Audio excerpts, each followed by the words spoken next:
Again, welcome to this third deep dive. I'm going to pull up my screen.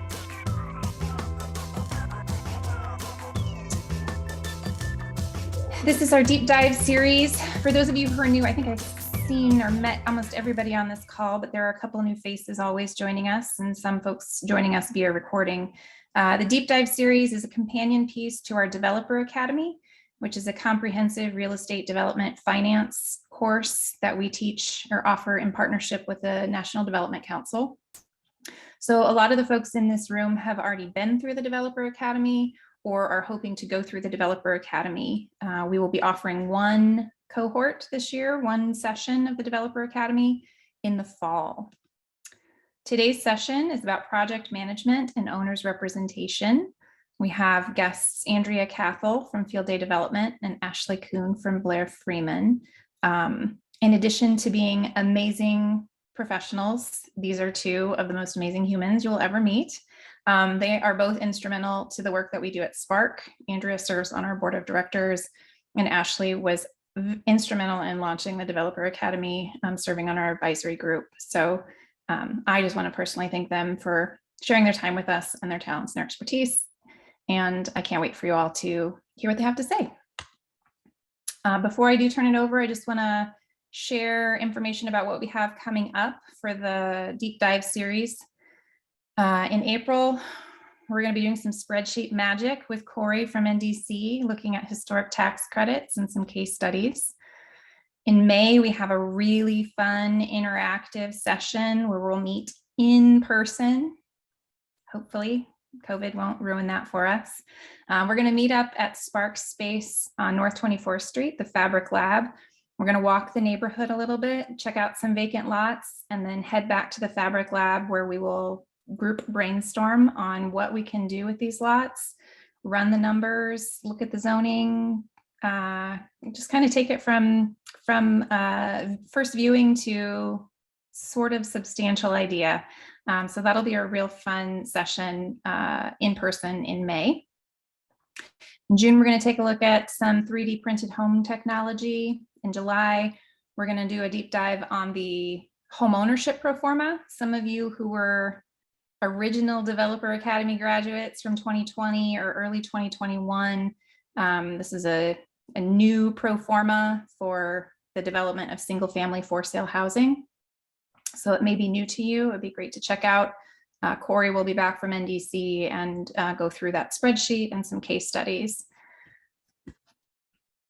In August, we'll be talking about property management, how to decide whether you should manage your own properties or who to turn to if you realize that is not in your wheelhouse. In September, we'll be taking some time off for the actual Developer Academy, the 12th through the 30th, with the bulk of the work being done the third week there with the in-person session. In October, we're going to chat with our friends from the Omaha Municipal Land Bank and learn more about their tax lien certificate process and how to acquire properties through that avenue. And then in November, we have some consultants from the East Coast who have some very interesting products.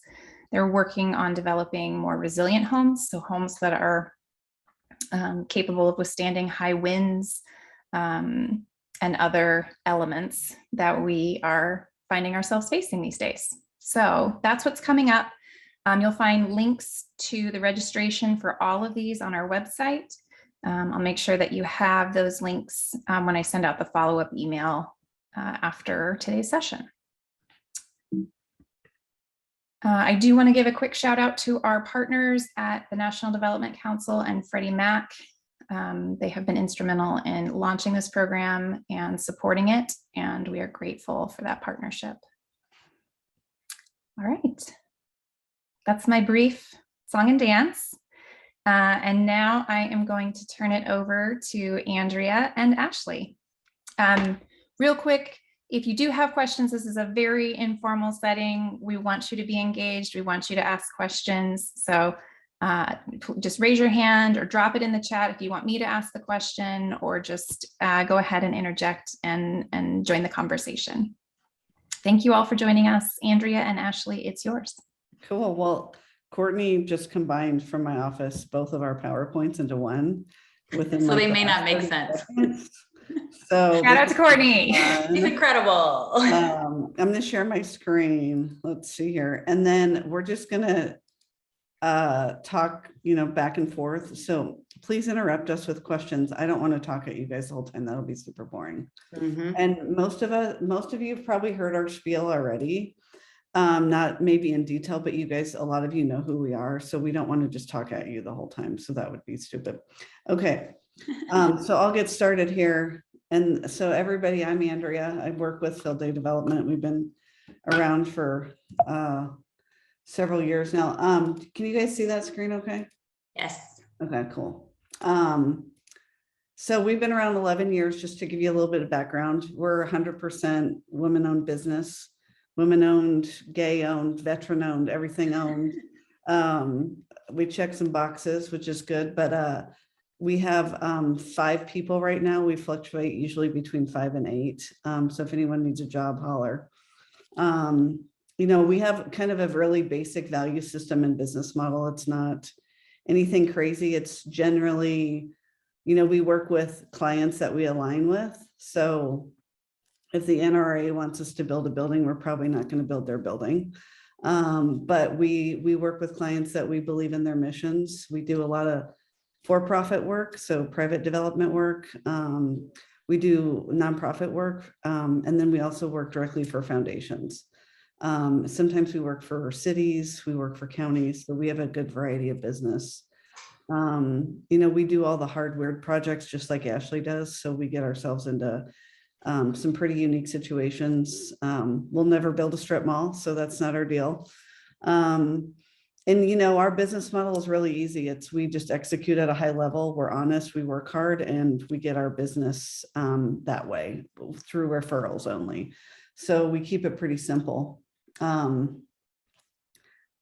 Ashley?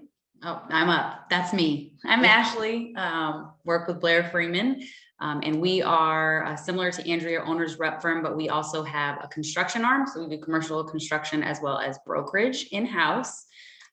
There are 2 of us that own the company, myself, Ashley, my last name used to be Freeman, and then my business partner, Miranda, her last name used to be Blair. So that's where that Blair Freeman came from. And much like Andrea, we are also 100% women owned and 100% Black owned.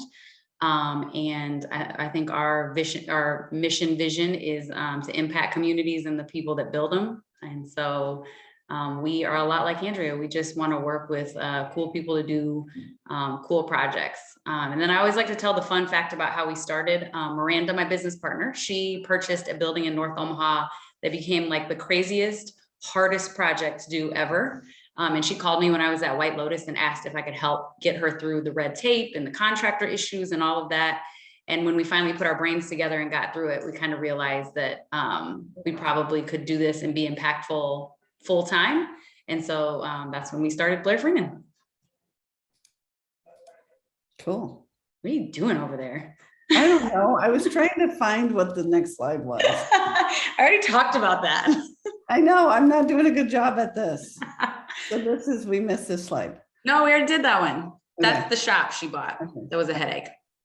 So this might be a mess. So this is one of the things Angela asked us to do, is kind of talk about who we are, what services do we provide, and then knowing you guys would answer or ask some questions, I went ahead and wrote some stuff out just to answer them for you. And so I'm not going to read you everything off of our list of services. This is probably similar to Ashley too. And even though we are technically competitors, Ashley told me today we won't be competitors until we get rid of all the other companies in town. So, and then we'll compete. But these are our services. I mean, every project's different. So it depends on what we have to do, whether it's for-profit or nonprofit. For-profit, I'm running business or financial models, doing bank RFPs, trying to get financing. With nonprofits, I'm doing budgets that I give and hand over to executive directors and board members and foundations to fundraise from. And so just a little bit different, but we basically do turnkey projects from the dream all the way till the day you move in and we have the party. we work backwards from the party is what we say. So we kind of do everything and anything, financial, construction management, assembling teams, the whole thing. Yeah, I always like to refer to owner's rep as basically the person that usually hires us does not have the position in-house to take care of this. And so we alleviate that time need. So a lot of people will hire us if it's a company that's trying to build, something new or headquarters or a thing of that nature where it's just not their wheelhouse. They'll just give us that quote unquote pot of money or direct us to where they want us to get the pot of money. And then it's our job to execute that dream. I already talked about this also, so. We were also asked to talk about current projects. This is a big list. This is probably half of our projects. So if you guys have questions about them, I won't sit here and read them to you, but we do a good variety of projects. I'm not a contract person, so if somebody makes me sign a contract, I'm probably not going to do it. But we've gotten away with working with the counties and the university so far with very basic contracts, but we work on, anything North Omaha, South Omaha, Southwest Iowa, small town, Nebraska. So we kind of do everything all over town. Some of these are not really listed, like this is kind of a secret location, but we have 20 acres under development in Council Bluffs. We have a startup business that's well-funded through investors in the community. So we have a good variety of projects we work on. So if you guys have questions, let us know. Ashley, do you want to shout out some of your current projects? No, I want you to keep going because I wanted to see that pretty picture you just flipped away from. Okay.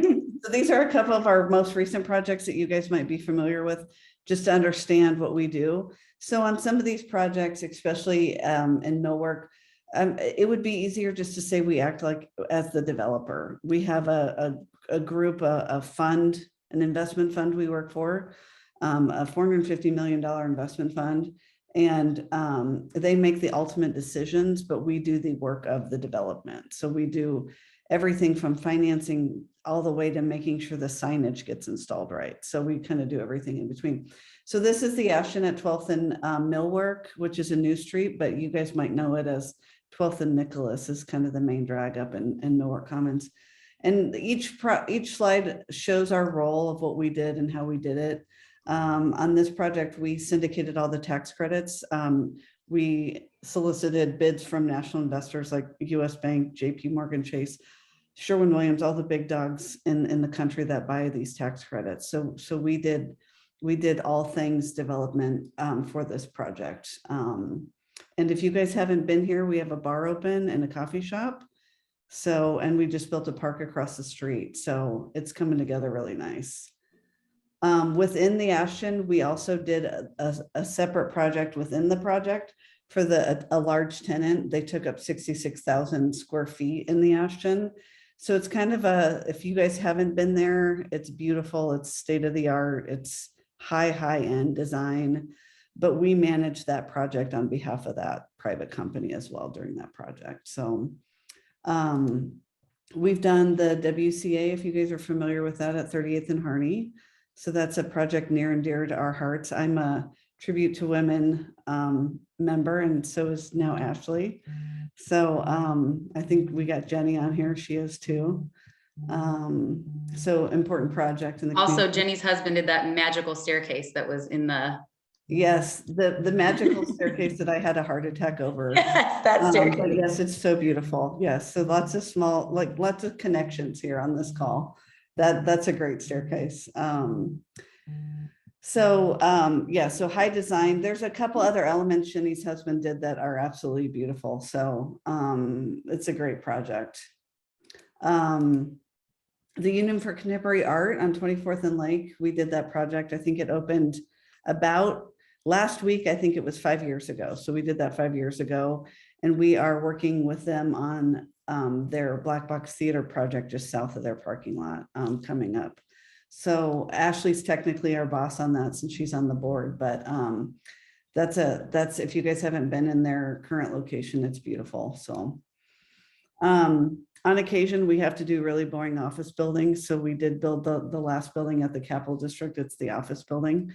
We'll have a Brazilian steakhouse open up there this fall, as well as some office space and an arcade and a couple of things. So on occasion, we do projects like this that they're not super exciting, but it's good development. So Bank Iowa. So we've always had an active project in either, rural Iowa, Southwest Iowa, or outstate Nebraska. So Bank Iowa was a project we did back in a couple of years ago in Clarinda, Iowa. We tried this building, if you can see, is new, but there were old buildings there. The roof was down in the basement.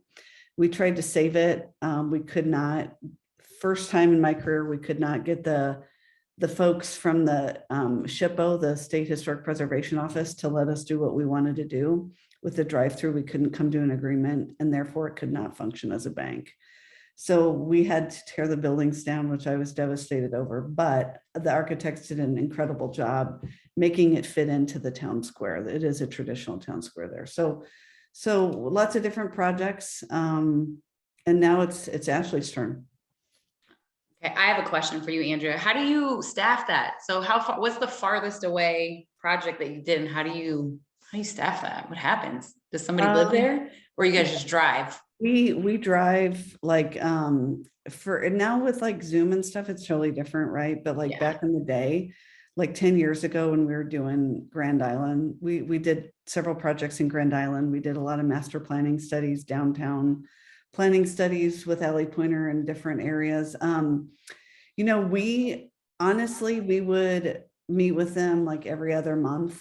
And so I would drive out there in the early days when it was just me. So it'd be 2.5 hours. So it was hard to staff, but those rural communities, in my opinion, are what need us the most, So if you think about the economics in Omaha and some of the things that you guys have looked at, think about Southwest Iowa or small town in Nebraska. The construction is the same, like the cost is the same, but instead of getting $20 a square foot rent in downtown Omaha or 29, you're getting like $450 a square foot. Yeah. So the economics are just total trash. And so you have to really get creative on how to make it work.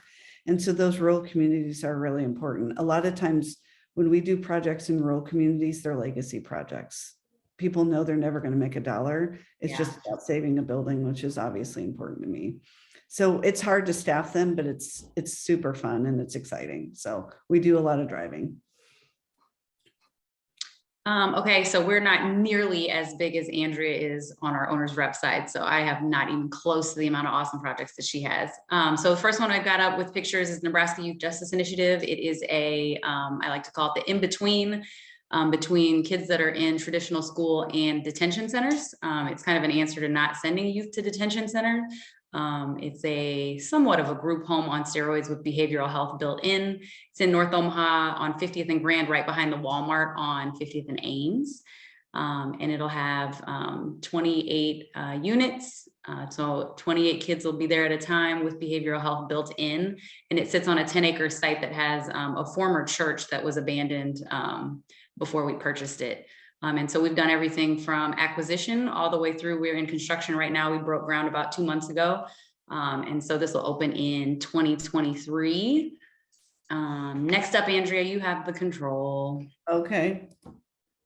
Next up is Forever North, which is on 24th and Lake, about a $50 million project. It will be the home to North End Teleservices.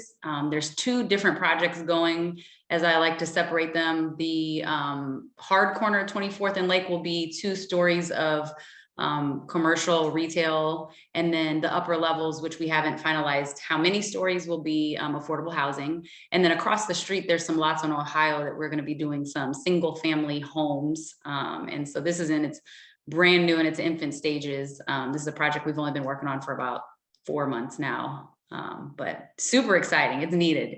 It'll be a catalyst for a lot of building. The next one is just off of 24th and Evans.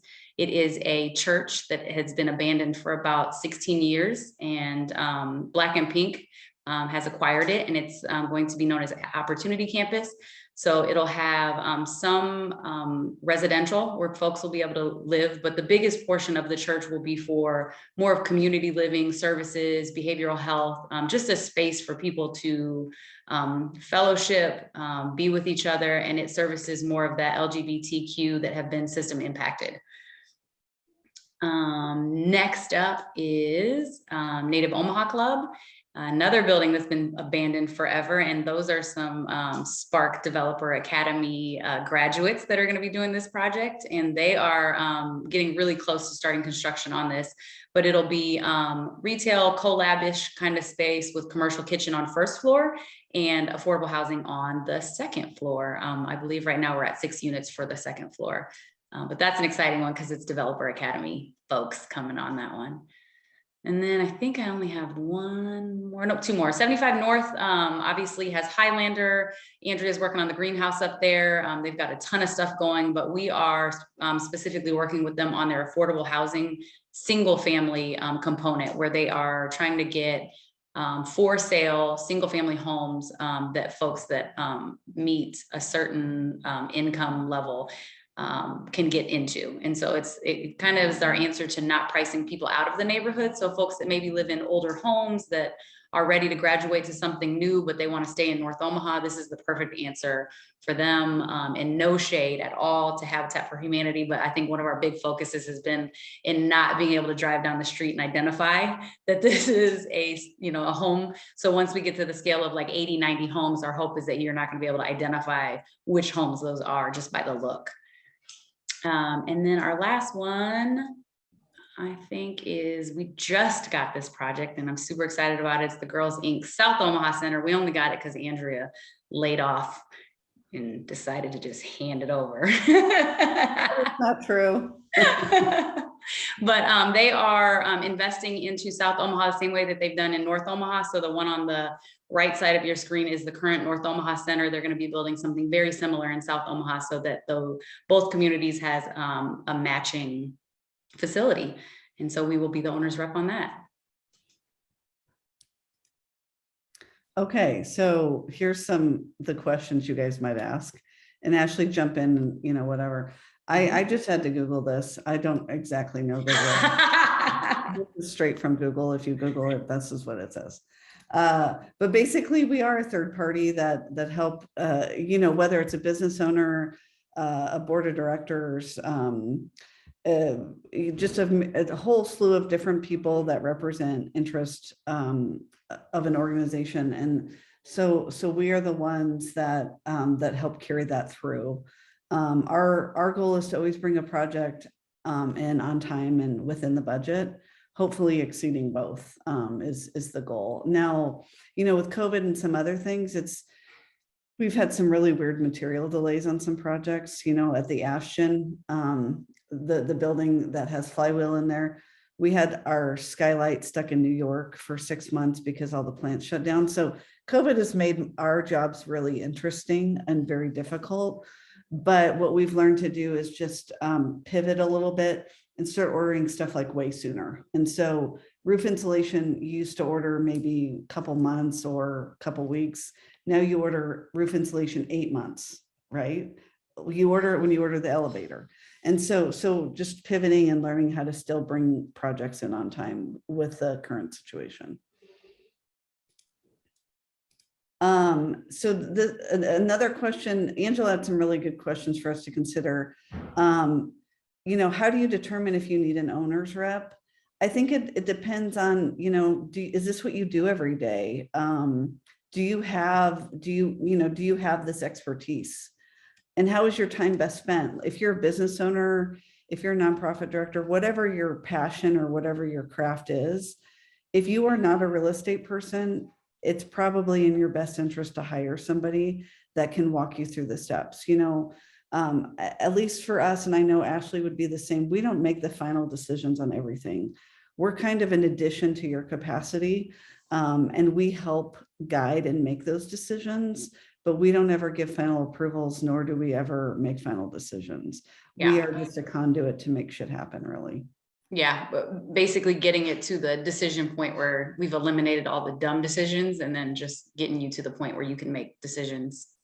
We're doing the work on your behalf to make sure that the project goes well. You know, this is for us specifically. I don't know how Ashley works, but I already mentioned I don't like contracts. So we just work hourly based on the hours we use. You know, it could cost anywhere from 50,000 to 200 or more, depending on the project size. If we have a project size that's 50 million, you're probably going to look at more than 200,000. But genuinely, what we say is any money we charge, we will be able to provide that in savings, whether negotiated rates with banks, negotiated contracts with general contractors like Blair Friedman, potentially really getting them down on their fees, or it's really watching those change orders and pay apps just to make sure literally somebody's math is right. I can't tell you how many times we review a G702, which is a pay app, and there is math errors and somebody's overpaying, or a client has double paid for furniture, nobody told them. And so really just make sure, you know, whatever we charge, we're always going to save in some way. And so it's not really it's not really an addition to the project. We definitely are worth the money for sure. And I know Ashley is too. Yeah, and from ours, we usually charge a percentage of project, the initial project budget out of the gates. And then I think one of the unique things of our company is we don't increase that fee as your costs increase, unless we've got something specific that is big that makes the change happen. And it really depends on size of project. So I think one of the things that Andrea probably doesn't do is we have the ability to help people on the residential side, which is a headache and not worth the pennies on most days. But I think that's kind of one of our passion projects, is to help smaller, you know, people that just want to flip a house or something like that. So we also help on little peanuts like that too. Yeah, that's one of the questions that came in from Jindai. Is there a minimum size project that you're working on? And what I'm hearing is no from Blair Freeman, but Andrea, yeah.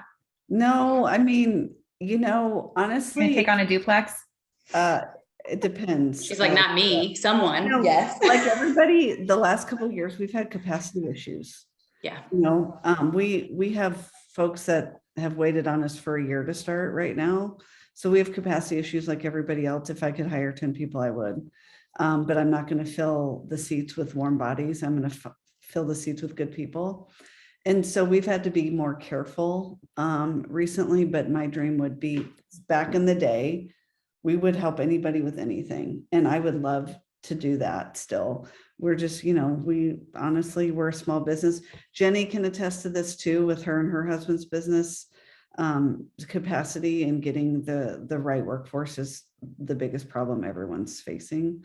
And so that's our big thing, but we would love to. And we're always willing, anybody that's graduated the academy and has had questions, you know, we try to help out and stuff, but that's a little harder for us right now just because of capacity.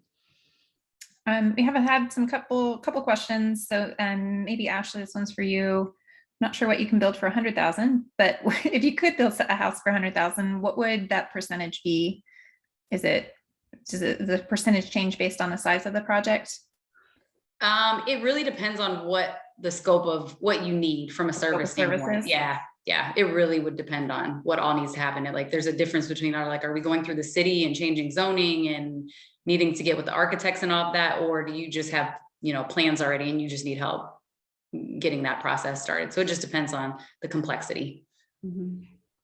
I think that's actually a good point. And then, you know, we don't necessarily, like I said, we do hourly, but what is the typical thing is the bigger the project, the lower the percentage. So like, the Ashton, our project, our overall percentage of what we charged a project was probably so low, it's ridiculous. But a project that's a lot smaller, like a $2 million project, it's that percentage going to be higher. So, yeah. And then we have another question from Sonia. How are you dealing or managing staff shortage, prices going up and deadlines, and still meeting client needs? You talked a little bit about this, but particularly the staffing thing, I know it's just It's a nightmare right now. Any creative, innovative solutions that you've come up with? It's for our company, it's the thing that I personally hate the most is networking. But staying in that network, and we really focus high on keeping a pipeline of folks that we want to pull from, and just kind of like taking folks to lunch to be like, hey, when the time comes, do you want to jump over here? And just keeping that pipeline with the salary so we know if this, then that, this is who we're going to pull. That's one of the biggest things that we focus on a day-to-day basis is just developing that pipeline. Because on the development side, it's next to impossible. Yeah, and I think Ashley's way better at that than we are. I mean, I think the only thing I know is, like I have my director of operations and she's supposed to be doing that, but she's doing projects. She's also really good at that. So it's hard, but I mean, what we try to do is, we pay well. I mean, there's nobody here that makes less than $65,000. And so we pay well, anywhere that between that and six figures, we pay well. We offer full benefits, health insurance, life insurance. We offer all the full benefits that a large company would have, which is unique for such a small business.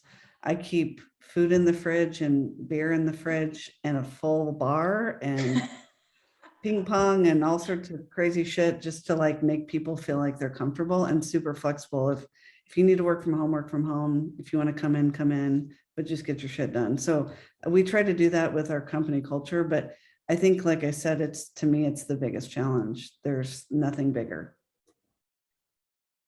Materials though, real quick, I mentioned that too, like materials and stuff. I feel like everyone's been able to pivot and figure it out. Yeah. Right? We just have to work differently.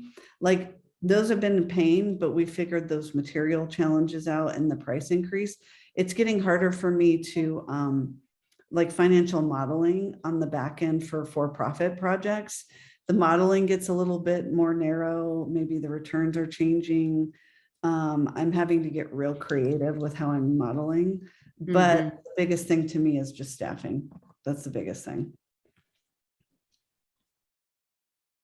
We have some more questions coming in. Are you okay to keep Yeah. posting them? Okay. So we talked about large projects, which are very cool. And that was really exciting to see all that you have in the pipeline. But how did you progress to where you are now? A lot of the folks on the call are looking at their very first projects. What was your very first project? What was the size of it? Oh, geez, I don't even know. You're kind of old. Do you remember? I'm like, I have no idea. I don't know. I think the big answer to that is practicing on other people's money. And so Andrea and I both worked for other people for a really long period of time where you can kind of master your craft, take a spill on somebody else's dime and it not hurt so bad. But that's where, I worked somewhere else for 15 years and that's where I kind of mastered the craft and, without burning a bridge, started my own thing. And I think Andrea was a lot the same way. I got to spend a nonprofit's money. I used to be an executive director of a nonprofit, real estate nonprofit in Council Bluffs, but it was a short time, 3 years, a little bit the same, like learn on somebody else's money a little bit. But also, when I first started out doing the stuff, we had a lot of like small, like kind of storefront type stuff in downtown Council Bluffs. So I started out on like the organization I used to run used to offer storefront grants to incentivize property owners in downtown Council Bluffs to take a little bit more pride and change the face of that downtown. And it actually ended up working. It raised rents by, I think, $4 a square foot over a period of time. Like it did what it was supposed to do. But I started out on smaller projects like that and then kind of worked my way up. But and then Field Day too, like Field Day didn't always do $50 million projects. I mean, one of my first projects now, this is even probably large to some people, but it was $4 million. And so that's still a lot, but there have been some projects where, we've done $300,000 projects in the beginning, and so I think one thing, it goes back to what our value system is you work hard and you're honest and you just do the right thing. You don't ever let anybody sway your decisions. There's one way to do things and it's the right way. And I feel like if you just work hard and you're honest, and my biggest thing was there's a lot of shit I didn't know in the beginning, especially about environmental, geotech stuff, civil stuff. There's so many insurance. I mean, we do all of our clients' insurance. It's huge for us. There's so many things that in real estate development you do not know.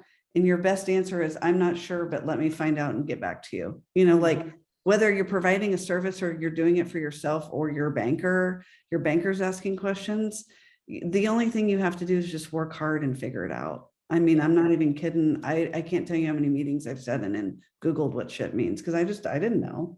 Yeah. And so a lot of it, you have to take your own initiative and figure it out. That's the only way we learned. Yeah. I also always encourage people to collaborate instead of compete with folks. There's so much going on. There's so much business to be had. And even on small scale development, instead of competing with the person next to you, how can you collaborate to make your project better? Or even, you know, Andrea and I talk all the time and pick each other's brains all the time. It's not going to make you any worse or take any business away from your pocket by collaborating with somebody.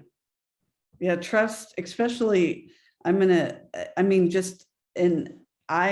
big proponent of building up your female peers. So like a lot of when we build teams, and nothing against the men, I'm just saying the females need a little leg up here, that there have been projects where we've had 100% women on the team. So if my nonprofit client needs an accountant, a branding person, an HR person, a fundraiser, all women. We just build all women teams. So generally just to build each other up, I think is so important. So. It kind of feeds into the next question. As an owner's rep, do you have contractors and architects that you prefer to work with? Or does the investor owner, are they the one that's driving that? Us personally, we like to let our owners select who from owner's rep standpoint, we never like to steer the owner into doing anything in particular. We'll certainly lay out any pitfalls we've ever had, or if there's any reason that we want to give somebody a heads up, we'll lay that out. Obviously, you're always going to have somebody you prefer to work with on contracting and architecture. But I don't like to get stuck in a boat where you're using the same people, because a lot of times you'll get the same designs or group think, or, you know, I like to use a lot of people, but there are definitely some that I wouldn't use. Yeah. I think the same, because we do a lot of historic preservation work. We are aligned with a couple of firms in town that do that, but we've worked with genuinely most everybody in town on something or another. When we do an RFP for a client, for a general contractor or an architect, we let them make the final decision. We solicit the RFPs, we do the work of getting them in, we answer the questions. We provide a matrix that explains the RFP and their proposal, and it lays it out black and white, who's most competitive, who put up their best team. Every architecture and general contracting firm has their A, B, and C team. So if someone puts their C team in front, I'm probably going to say, hey, you're getting their C team. But it's their ultimate decision. And a lot of times there's pre-existing relationships that predate me, predate Ashley, where people want to use their people already. You know what I'm saying? So these are good questions. They are. I think we're all caught up. So if you want to get to the end of your slideshow, I'm sure we'll get some more. There's a million benefits, but I didn't really think too hard about it.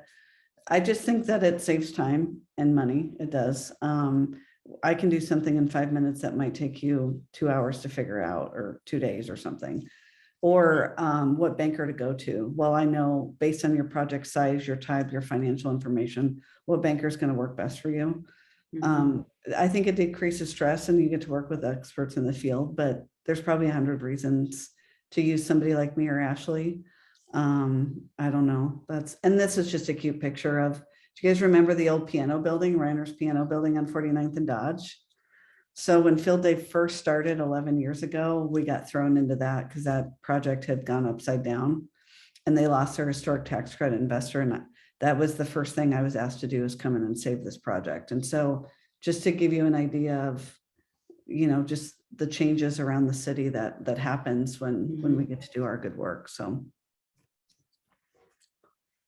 I only put me and Blair Friedman on this list. If you guys want to know others, you can. There's figure no it one out, else. because I'm not going to help you out there.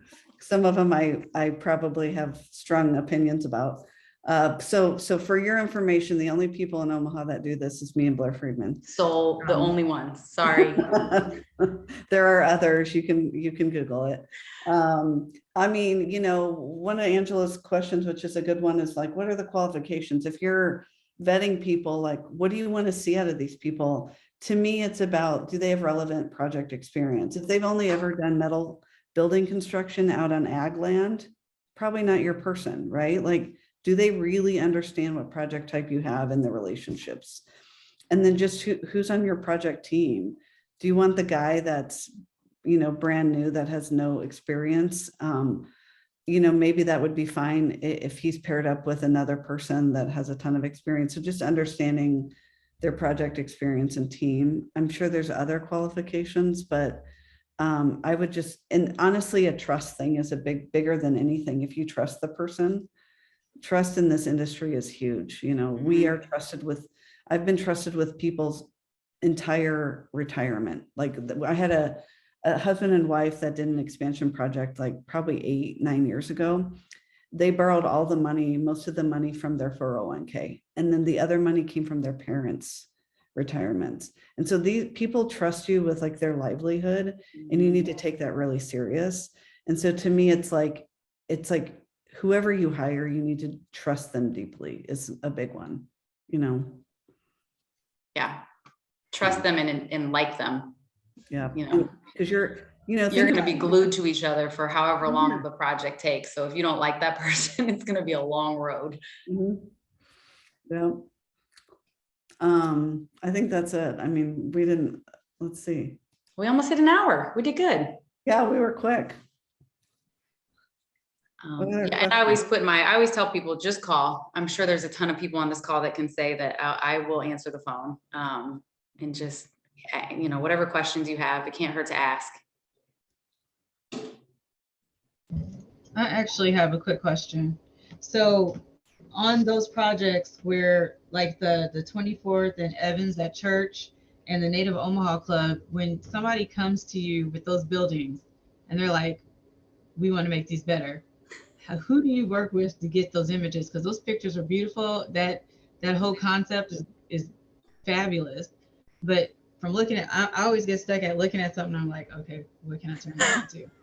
So who do you guys reach out to kind of help with that design? And yes. So usually your architect that you're using can make those renderings. They make the pretty picture, and that's how they sell them to the banks or their funders or whoever's going to throw money at it. Those pictures are usually the deal sealer, but most architecture firms can take floor plans and put them into renderings.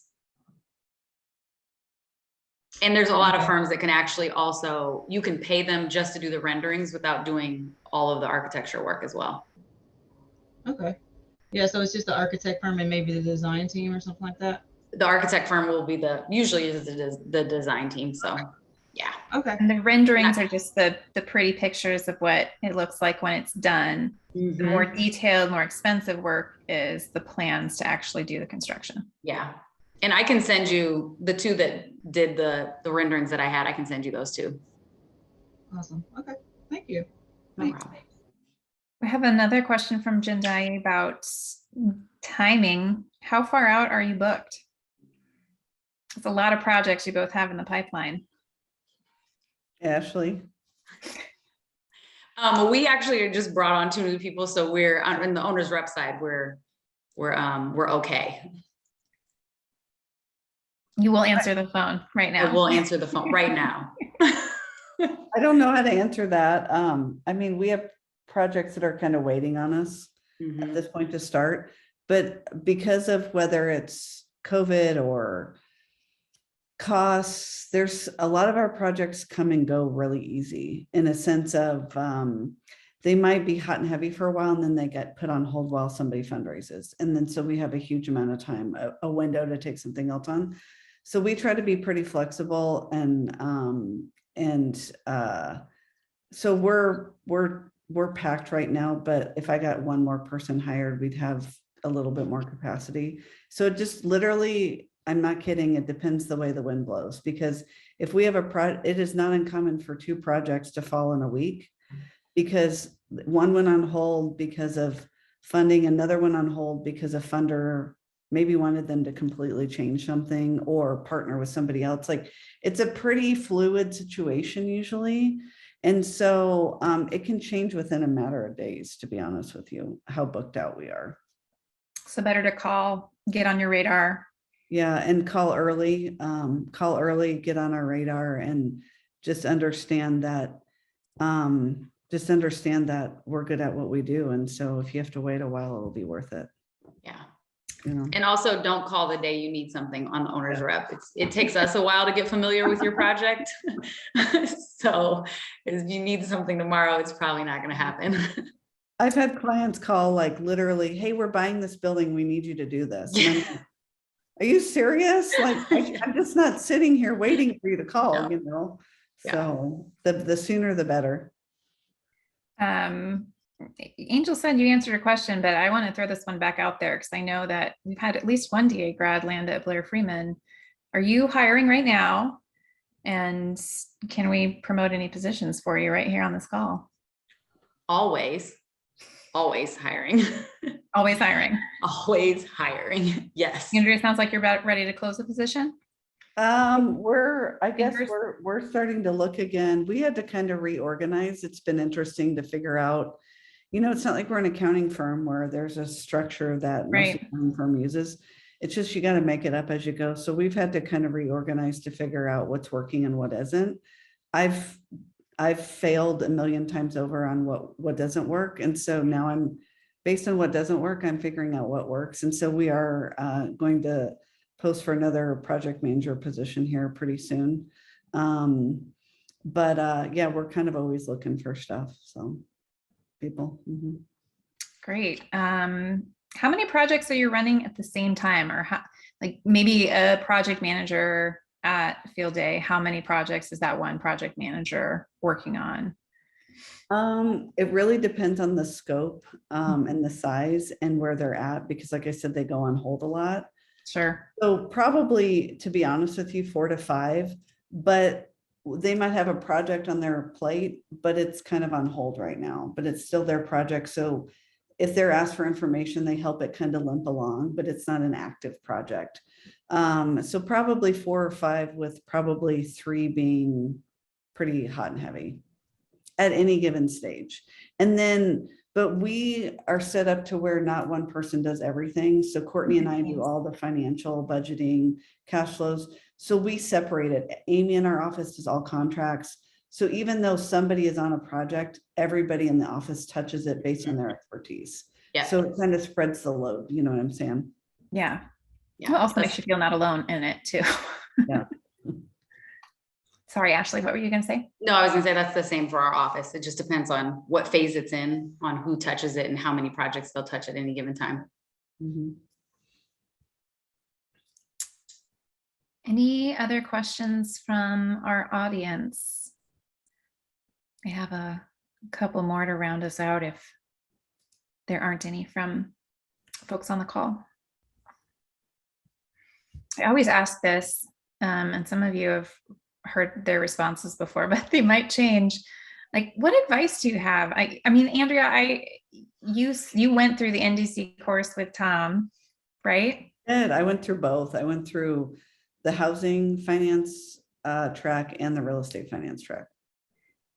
And how, like, what advice do you have for someone who's just going through that for the first time to make it make sense? Like it feels very abstract when you're in the class, and then you get to an actual project and it's like, oh man, this is real and this is a lot.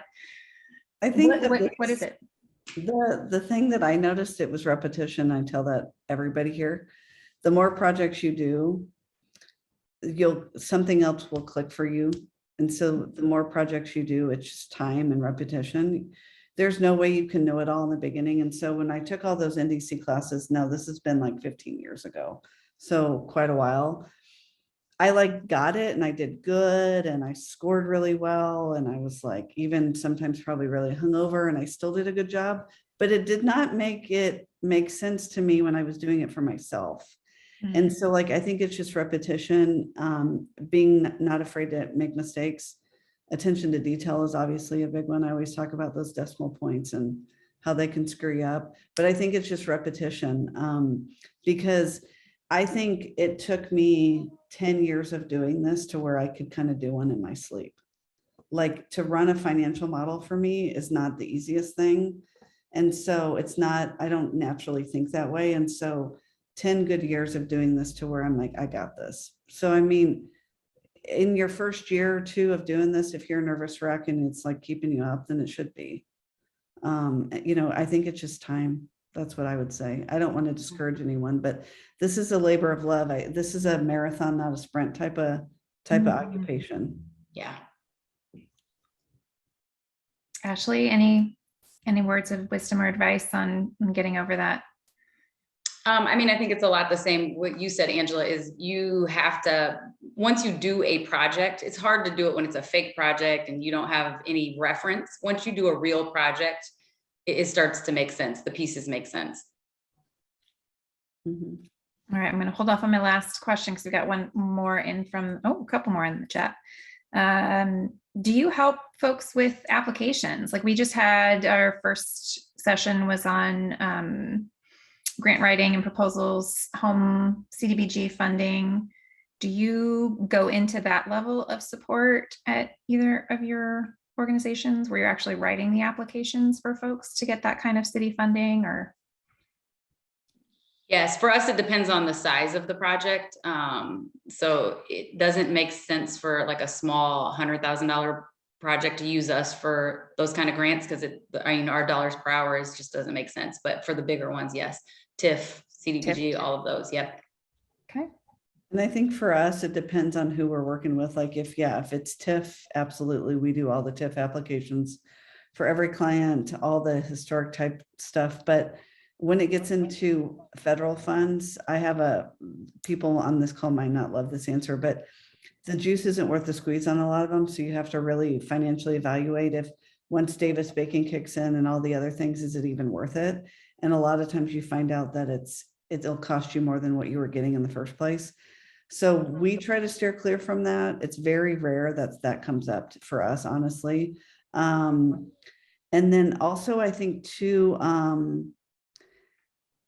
I think another thing is that when we're doing nonprofit type stuff, we typically partner with a fundraising group who does all the grant writing. And so we kind of try to stay in our lane and stick to what we're good at. But some of those applications and reporting, the stuff comes from us. So we help the fundraiser assemble everything and answer the specific real estate questions. So I think it just depends on the project. But if you guys are seeking funding, there's a couple of good fundraising groups out there that are wonderful to work with. I would like to plug Fox Creek Fundraising. They're wonderful. That's who we work with on everything. Oh, that's great. Oh, they're great. I just chatted with Lisa the other day. Yeah, she's my go-to. Awesome. Angel has both a compliment and a question. Thank you for your support on the Native Omaha bid, Andrea. And also, do you think it's more analytical, structural based, or relational, or both, I guess, to succeed in this business? Is it more about relationships, or is it more about being able to do the analysis and structure a deal? Both, for sure. But definitely both. Both. You got to have the brainchild behind it all, but if you can't relate to people, it's not going to work. Yeah, I don't. Ashley, are you a relator on Strength Finders? Have you done Strength I'm Finders? not. That's like number 39 on mine. Probably You go Woo. No. Woo. Woo is like number 40 or whatever the lowest one is, like the last one, not a woo. Most of our office has relator in it. We're all relators and we're all high on responsibility. Leader. Yeah, so I think it takes both too. All right.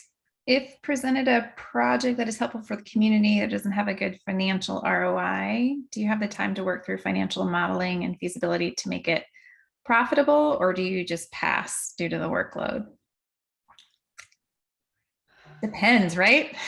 I think that's a hard one. Yeah. You guys do a lot of nonprofit work, so you're making it Yeah. work. None of those have ROIs. I think it depends on, people invest in real estate for different reasons. Some people might invest in real estate for an ROI, obviously. Some people want just cash flow. Some people want the long-term hold and appreciation. And so a lot of times it might not have a huge ROI in the beginning, but if you look at all of the benefits of real estate with depreciation, and then also just generally what it could be in 10, 15 years, I think it depends on what someone's motivations are for the real estate, because ROI, that term is it's subject to interpretation based on who you're working with. So it just depends, I guess. Yeah.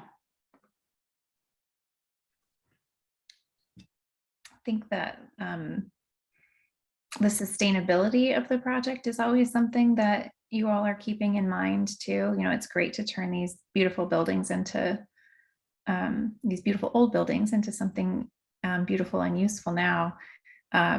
But the quality of the work that's done in all of your projects is just so remarkable that that these buildings will be around for a very, very long time and will be used too. What is the most common unrealistic expectation you come across with clients that are new to development? Thank Laura for that hard question. That's a good one. I got about 10 of them. Or complaint, Angel says. I'll just spit out something. Go for it. The biggest issue we have in the beginning is a client, their budget is here. They got a Pinto budget on a BMW, like taste, and it doesn't work. And every time they change something, they want new pricing, and it just doesn't work like that. The market doesn't work like that. So just really understanding that some of this takes time, and it's a little bit of two steps forward, one step back, and sometimes two steps back. Like it's the chicken or the egg. It's a struggle to get to the end. You just have to trust the process, and people new to development do not understand the time it takes to get there and the intensity of just chipping away at it little by little. Yeah, I think mine is that you can value engineer when you get to the construction point enough to meet, that gap that everyone always finds in their budgets, and never recommend waiting for the construction phase to VE. Mm-hmm. Do you have other complaints you want to add in there, Andrea? Or are you good? No, I think, I think that's the biggest one, is just understanding the process, that it takes a while. And like, there's so many people in the chain of getting to the results that just understanding it does take a little bit. I think that's the biggest thing. And I also think when people are spending, especially when it's their own money, when people are spending their own money, they get they're stressed. It's hard. This is a make or break situation for a lot of people. So a lot of times emotions can be very high, and but I think I've done it for so long that I think I anticipate that, but those are the things that, make it a little more difficult at times, but it's all good.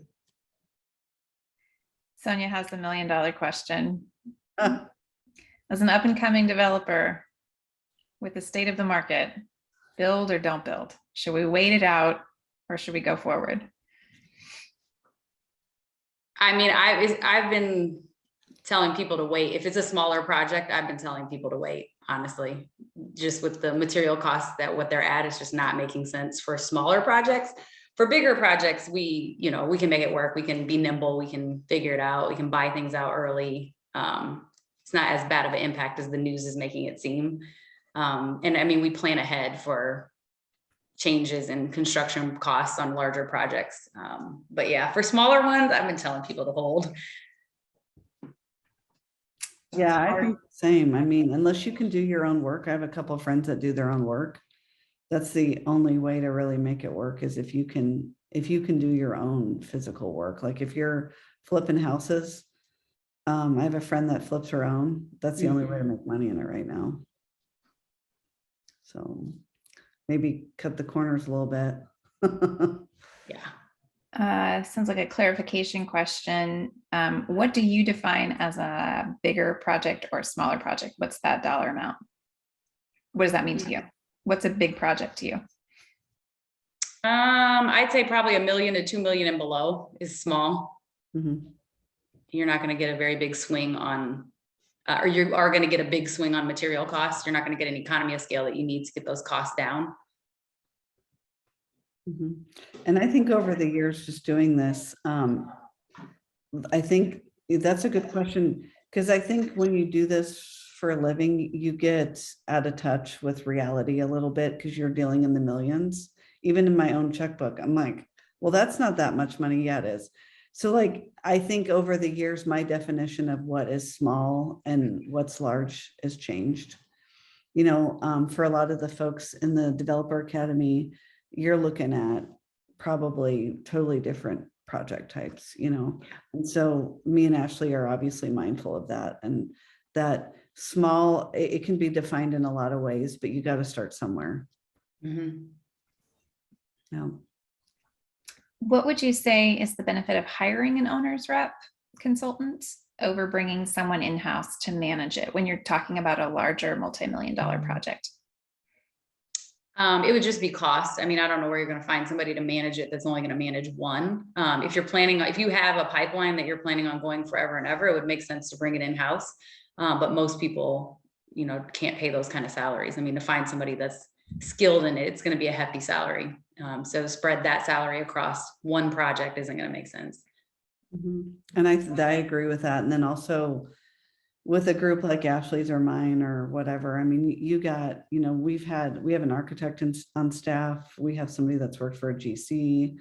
You know, I've done huge environmental cleanup projects. Like, we have such a variety to where you get our whole office. You don't get one person. Likely, if it was just me anymore, I'm not sure I'd be very good at it. We're good at it for the team, right? Like, I haven't looked at a pay app in 5 years. That's not my deal. Right. So like, it makes the whole team. So you get a whole team of expertise, and then that whole team knows a lot of people that they can pick up the phone and call anybody. I think that's a big difference too. And the experience, right? Like Oh. all of the lessons that each of you have learned along the way, right? All the mistakes we've made, you get to benefit from it, because I've made some serious mistakes. Hold that thought, because that's my closing question. Real quick, Autumn asked, from your experience in development, what is the percentage of folks that jump into development and don't follow through or succeed because of all of these roadblocks? Oh, percentage wise, I'd probably say 70% don't, you know, they start, they stop, they sell the property. I'd probably say at least 70%. It's scary, especially when you really start to put things on paper. And, you know, like Andrea said, most people don't just have cash reserves sitting around. So these are folks' livelihood that you're pouring into these projects. So if it doesn't make sense, it gets scary and you back out. I'll jump into my last question then. Let's talk about mistakes, because that's how we learn, right? So if you're feeling vulnerable, would you share with us what's one of the biggest or best mistakes you've ever made? What did you learn from it? And if you don't want to share that kind of stuff, that's fine. What's a mistake that's a good one for these folks to avoid? I don't know about the biggest, but the most memorable for me was probably learning the but-for portion of TIF. I started some work on a building prior to getting approved for TIF, and therefore got declined for TIF because they have a clause that basically says if you needed the money, then you wouldn't be able to proceed with the work. And so I blew a TIF deal doing work too early. It was painful. Can you have acquired? You can acquire the property. You can have acquired it, and you can do anything necessary to keep the building intact, right? So if it's something that the building's going to fall down if I don't do this, you can do something like that. But yeah, it's limited on what you can do. That is a really good lesson to share. Because we did a session on TIF, and we even talked about the but-for clause, but not like that. Yes. So thank you for sharing that. They've really cracked down on it. Like, we did a park out. I'm at the Mastercraft building, if you guys know where that's at. We did a park, and we got into like, it was very detailed on what they were going to allow us to do and what they weren't. You know what I'm saying? It was very hard to get that through for that but-for test. So that's a big one. Real quick before you share yours, Andrea, Autumn says she heard from somebody else it was about 30% make it into development too. So you're both right there. And then the but-for clause, I think we just talked about that, but the whole reason TIF exists is to support projects that wouldn't otherwise make it. So, but for the TIF, it wouldn't happen. Correct. Yeah, it's the but-for test. So you have to prove that but-for TIF, yeah, you wouldn't be able to work it. So we just submitted one and went to committee last week for the Black Box Theater on 24th and Willis. That was a really easy but-for test. The project won't make any money. There's no revenue to even pay the rent. And so the returns were so deeply negative, it aired out my calculator. So I was like, there's no return, period. But it's just to prove that, this project wouldn't be feasible without TIF. Good to know. Do you have another mistake to avoid or mistake life lesson you want to share with us, Andrea? I think mine are a lot on the actual business side, not so much projects, but I had a potential client call once. Ashley knows this person, so I won't name names, but I had a client call me after they opened their historic project and asked me to sell their tax credits for them. And I said, actually, you sell your tax credits before you get your CO. Once you get your CO, the tax credits that you have in hand are yours. And so they thought they could sell them later. And so just understanding the rules of each program, whether it's TIF or how the banks like to work. Each bank is even different. The city with their TIF, federal funding requirements, philanthropic dollars. There's so many sources of revenue. What does an opportunity zone mean? A lot of people think, oh God, it's going to get me money. No, it's not. That to me, that program is the rich get richer, but it's no money for you. You know what I'm saying? And so I think understanding the rules and the guidelines and reporting around those are the biggest things. But I think in business, and I know that if you guys are doing development, you're also doing business. It just goes hand in hand. I think in the beginning, I made a lot of mistakes about being too trusting. Real estate is not for the faint of heart, I guess. And, I've had an employee take everything I've done for 10 years, and use it for himself. I've made a mistake in my first year with the IRS and didn't file a report on time because I didn't want to hire an accountant because I was too cheap. I've made a lot more business mistakes, but those have led to me being really good at it now. But like you said, Angela, you learn best by making mistakes, at least I do. So the minute that I got a $400 fine from the IRS because I didn't do something, I hired an accountant right away. I was like, well, that's worth it, so I've probably made more business mistakes than anything. Thanks for sharing those with us. I'm trying to do a better job as a mother to force my kids to fail every day and tell me about it, because I think we just don't honor that enough, that it's really through that falling flat on your face or doing something really terribly that you learn. And I just appreciate you both sharing that with us. Mm-hmm. We do have a couple of more questions. Thank you for your time. If you do need to drop off the call at any time, folks, please feel free to, but we're still on target here. What is the percentage of work you're doing for for-profit and nonprofit clients? And then Sonia wants to know your biggest business mistake. I'll go. My biggest business mistake is not understanding my worth for too long. So I've seen a business coach now for probably 8 years, but as a female, and I don't come from the right family and I don't come from money, and I didn't recognize my skill set as just as a female, not understanding our worth, and having the confidence to go out there and make shit happen was my biggest mistake in the early years. I hid in the corner, and if people came and found me, great. I still do that, but just the idea of we just don't understand what we're capable of. And that's the biggest mistake I made. And if I could tell anybody to recognize your worth and fake it till you make it a little bit, that's the best thing you can do. the percentage of work for nonprofit versus for-profit is generally pretty 50-50. We like to keep a good range. Now it fluctuates, like when I was doing Ashton and the building at the Capitol District all at the same time, it was probably 70-30-ish. But also at that time during COVID, all the foundations pulled all the money for projects too. So I try to keep it 50-50, that if for something happens in the market that fluctuates, we always have stability in our project pipeline. Ashley? Biggest business mistake. I don't know if I have one of those. I would say Probably probably not just coming to work for me 10 years ago, but anyway. boom. It's probably just not pushing hard enough.